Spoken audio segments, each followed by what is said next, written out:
Right, ladies and gentlemen, we're ready to move on with K1 once again over 3 2-minute rounds of action, as sponsored by Man & Son. Would you welcome first into the blue corner, representing Team Fuzeta, Carvalho.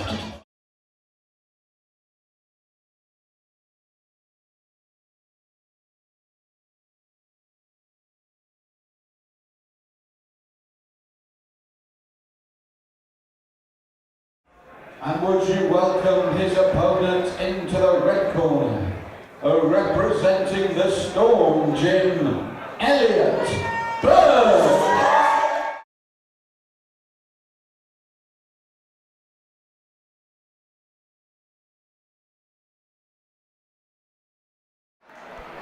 Right, so here we go, K1 action over 3 2-minute rounds of action. Team Fuzeta, who impressed us in their first outing, George. They sure did. With Carvalho, and in the red corner, Elliot Burke from the local Storm Gym. The slightly taller of the two men there with Mick Folds.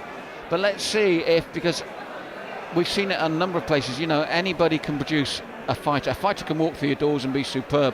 When you know a gym's good is when you see the quality in depth. So we're having a second look now at Team Fuzeta, and I'm really interested to see if that depth is there. He looks really up for it anyway. I've seen him really pumped watching ringside as his teammate goes, and as we see there, he does look up for it. Yes, he took a head kick there off balance from Elliot Burke. Now if Elliot had had that balance, that could have been a different outcome there and a very quick stoppage, but it wasn't quite. But Elliot is looking sharp, and that head kick landed. They're both going at it. Carvalho looking much the sweeter puncher, but Elliot looks to kick. He's looking to kick. He's throwing head kicks.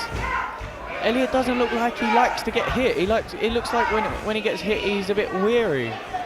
Well, it's I suppose it's not a bad thing to be not getting kicked, but I feel if Carvalho has got obvious power, but if he just gets that adrenaline out of his system, because I think the adrenaline is running through both men at the moment, and settles down with his punches, because you know that adrenaline, they're adrenaline fueled at the moment like this. They're big arm punches because he's pumped up.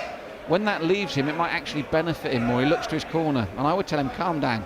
Yeah, it really does take it out of you as well. Adrenaline fueled aggression really takes it out of you, and you can't keep it up for the whole fight. Maybe if he could just relax and keep calm. Well, he's breathing heavily already after a very good, I must say, jumping knee. It was sweet, but he is already breathing heavily. And see, once you get in that clinch, you must throw the technique. This is K1.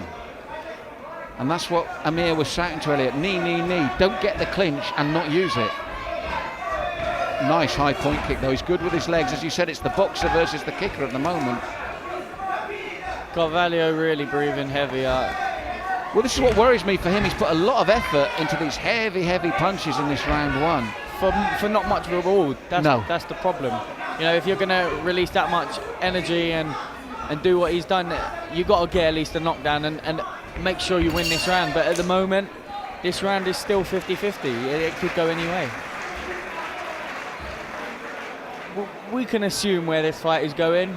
Whether that's the right thing to do or not is possibly out of the question. But well, you're right. You know, you can't assume anything in the fight game. It is the tougher sport, because one punch, one kick can change it.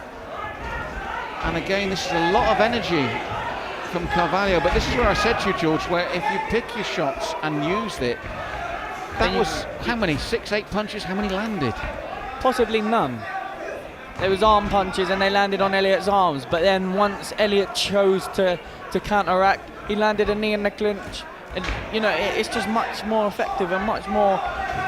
It's much better. It's just there's no need to expand that much energy. He's just running in and he's leaving himself open to Elliot. Eventually Elliot's going to catch him, which he's doing on a regular basis now. Well, you see, he looks the calmer of the two, the more composed, and composure is important. I know in K1 aggression is everything, but there's the right hand lands from Elliot, and he just looks more composed, more in control in the game. The other right hand lands again. And this was my fear for Carlos, was that, you know, he shot his bolt. Yeah, Elliot looks really in control now. He's got a swagger about him.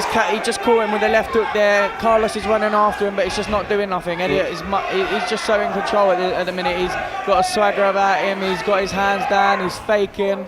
and they're cricket bowls there from Carlos Carvalho. I said in the first round we saw a lot of energy, a lot of punches thrown, but here he's not only slowed down, the punches are big arm swings. Yeah, he's just throwing out. He's just, as you say, cricket bowls. You know, you can see them from so far away. I could still be at home in London and I could see them coming. And he's tired. You can see his mouth is open now. He's breathing heavily through it. That was a better shot bringing downstairs and replied by Elliot, who's grown in confidence as this round's gone on. And Amir Sebastian said, yeah, go in, go in. I think Amir knows as well the man's there for the taking through the fatigue.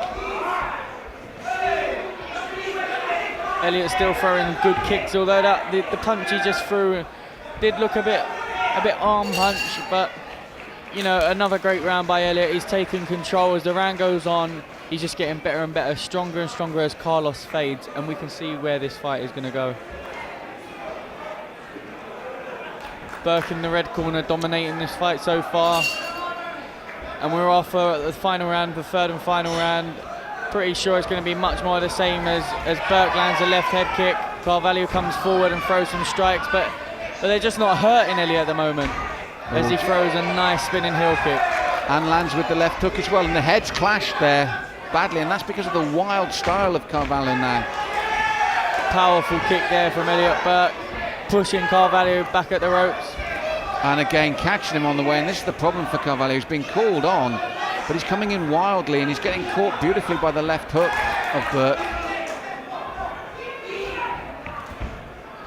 Yeah, Elliot's growing in confidence, as you say. Like, it's now the third round and he's going for some really unorthodox techniques. Spinning back fist, spinning heel kicks. He's just so confident that he feels that Carvalho can't do nothing as he just brushes him away. Well, you can do that when your opponent is being shown to be rather one-dimensional, and we've seen what Carvalho does. He punches heavily, he comes rushing in at you in straight lines. You know where he's going to be. So once you know what your opponent's capable of and where he's going to be, that's when you can start to jolly things up, and that's what Elliot's done. He's realised Carvalho like that, he's going to come straight at me, I've hit him, I've moved on the turn, and he's going to come straight in again. Yeah, I'd like to see Elliot Burke step this up a little bit.